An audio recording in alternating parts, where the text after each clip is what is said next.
Welcome to my foreclosure case against Nationwide Advantage Mortgage. This is their affidavit in support of taking my home, stating that I, Felicity, and Kyle are defendant mortgagors that signed a note, signed a mortgage. That mortgage is in default, and they're going to take my home. They gave this to the judge. He found it to be true because, they sworn it was true. So there's the order, proven to be true. There's a notice of sale happening next month, the 14th, stating my home is going to be sold. Hi, I'm Felicity, and I'd like to say I'm not a defendant mortgager. I didn't sign that note, and I didn't sign that mortgage. Not in default, because I do not have a loan. I'm not a borrower. Here's that note. You won't find my name on it. Here's that mortgage. They swore I executed, but my name's not on it. This is Wisconsin laws for false swearing, stating that it is punishable to go into court and make false statements that are not true. I don't know how this works, right? How can they take that? Well, they state that I don't have an interest in my own property. They state that my parents only conveyed an interest to Kyle, which was my boyfriend at the time, and that my home of 10 years, I have no interest to at all. This is the deed that my name is not on, that it should be. At closing, sign, goodbye, you own a home. We were 19. We knew if we wanted the house, we had to do what they said. We didn't have to sign anything. All we knew is that I didn't sign anything. We were owners. This is Wisconsin law for slander of title, stating that anybody that pretty much records or files anything that affects interest and title to land is subject to damages caused by filing that false statement of misinterpreting who owns what. This is that title company that didn't put my name on the deed, stating that they didn't know of an audit I spoke about earlier to them. I made a complaint about. They said that they discharged a mortgage that was on there because my parents had a remaining mortgage on the home. My boyfriend's loan funds were supposed to pay off at that closing. They swore they closed it off. Funds, bona fide gift funds with no obligation of repayment that were not from the sellers. Here's that audit done way after the closing that they want my parents to pay back. So they want my parents to pay back funds that aren't supposed to be paid back. But they didn't catch a mortgage wasn't paid off. This is that mortgage that my parents made in 2003 before we got the home. This is the satisfaction of that mortgage, paid off in 2012. It was supposed to be paid off with Kyle's funds in 2005. This is a letter from their bank verifying it wasn't recorded late. The loan wasn't paid off until 2012. This is the title. 518 application done. House to be titled in Kyle and Felicity's name. Tenants in common. Fee simple. This is the one that was done on the same date of closing. Somebody removed my name from the title. That's faulty. We didn't know it. We never had to look at it or sign it. My parents made sworn affidavits stating that the right title and interest would be granted to both Kyle and Felicity from day one. Apparently that didn't matter, though. It should, though. It should make a humongous difference because the whole basis and foundation of court proceedings is telling the truth. I am declaring my truth, the truth, and all ears it falls upon shall be witness to it. I cannot comply with this terrible injustice of breaking property laws. How does Nationwide Advantage Mortgage or any other creditor walk into court with an affidavit swearing you signed these papers that say you owe me a debt, you ain't paying that debt, so I'm going to take your home? How does it work? That it's lying. I didn't put my name on any papers. They have no right to take it. I asked them to respond to this in a complaint, and their response was that, oh, you're not a party to the mortgage loan or obliged on that. It's funny because you didn't say that in court. Said that Kyle is only a party, and because now we're married, they can have an interest in the property as his spouse. Bull, I've had it since day one. And that their affidavit could be possibly ambiguous. The truth, and the full truth, and nothing but the truth, is that I fully, completely have my own individual and separate interests in my home before I married Kyle. It's mine. It's my personal property, not theirs. It's not marital interest. It was before we were married. They don't know what happened in 2005. Wisconsin Constitution, Article 1, Section 14, provides that all land declared to be a loyal title. What that means is pretty much ownership, occupant, and fee simple, which it was supposed to be, defense of your land and ownership that's independent of superior rights of landlords like Nationwide. Unalienable rights. The right of the people to be secure in their own houses. I prove all this, and I'm just squashed. This is the note. The one on the left is the one they swore to be true. The one on the right is that same lady that swore it to be true. Her name's on it, but she must have forgot about that. The one on the left fell to the court. The one on the right is their true and certified copy. They're not the same. This, same thing. Lender acknowledgement. Carla Neal has her name on it, but see the one on the right with the top number, that's recorded.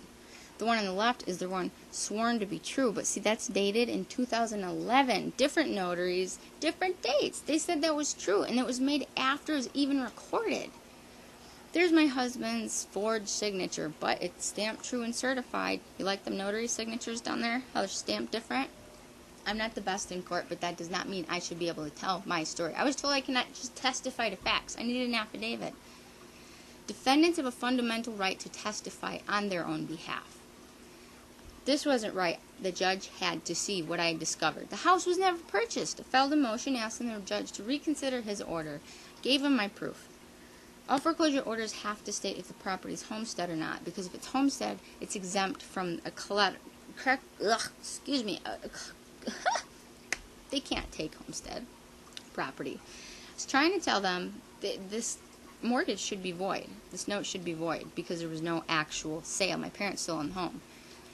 This is a personal email between me and between Carla Neal at Nationwide. I said, why would my husband sign this note, sign this mortgage, if he knew the property wasn't going to be his? Why would he sign it if he knew that it was still going to belong to somebody else? I'm not on it. You're taking it. Can you please see how somebody at your company for 8 years missed the fact that you gave the money, you didn't pay it outright, so I ended up with a house that wasn't really mine. Why would we sign that? Well, she wanted my entire parents' bank history from 2003 to 2012. I don't have access to that. That's kind of like blackmail, huh? I'm not going to look at your loan unless you give me somebody else's financial transactions. She said that she agreed to the loan, my parents' loan wasn't paid off, and that the sellers got all the cash for it. I don't know if the sellers actually got the cash for it or not. But all I know now is that we're not getting a home, we're not losing our home for no debt paid. We're losing our home for no debt at all. They admitted that the money went to the wrong person. So how do you come into court and collect money from somebody you admit you didn't give it to? How do you collect money from someone for a house that you didn't actually buy? Does that work? You know how much time I've spent with this and not with my children that I should be? So this lady signs a sworn affidavit saying I am a defendant mortgagor that signed the note and mortgaged not right. Admits that the funds intended and are required to have an actual sale of the property. They didn't do what they were supposed to do, and I don't really know what goes on because I've been mortgaged. Nobody wants to talk about it. All I know is that U.S. Bank had this house as collateral for 8 years after they should have been. If my parents would have passed away, their bank could have taken our home. Do you see my frustration? Yeah, if my parents would have passed away, their bank was never paid, so they could have taken our home. I'm offering proof for all this. I'm showing it to you. I can't do this 100% perfectly, and I apologize, but I'm doing what I can. All I know is that Nationwide has been collecting a loan from us they never gave money to us for, and from a house they never purchased.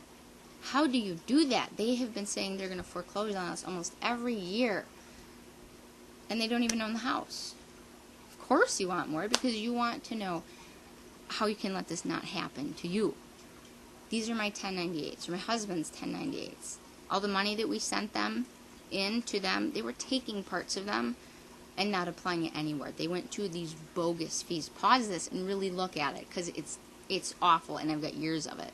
This is the note, the one on the left that they swore to. This is the one on the right with that endorsement circled, stating they sold that note. They sold that note. Pause that and read this. Read every word on it because it is so important. Read it. You cannot, right there, a seller can retain no interest in something that they sold. But they're coming to court saying, we're taking your house for collateral for this note right here because you owe us payments. But they sold that note. They don't have my collateral. It's paid off. Go to the website, Ginnie Mae. This is straight from them. If your loan was securitized, it means that Ginnie Mae legally owns your loan. Servicer cannot hold a title. They hold a deed. They hold a lien against it. But when they sell that lien, they don't have a right to enforce it anymore. They don't have a right to any collateral because it's paid. They make them mortgage loans, mortgage-backed securities, 2008 bailout. You've heard of it. So now I've got Ginnie Mae saying they own my note. I've got Nationwide saying they own my note. That conflicts just a little bit. But the reality is that note, it was endorsed to some blank investor. And that blank investor is one that is entitled to the payments of Kyle Bauman's note. So if Nationwide forecloses, who actually has the right to the payments for that note?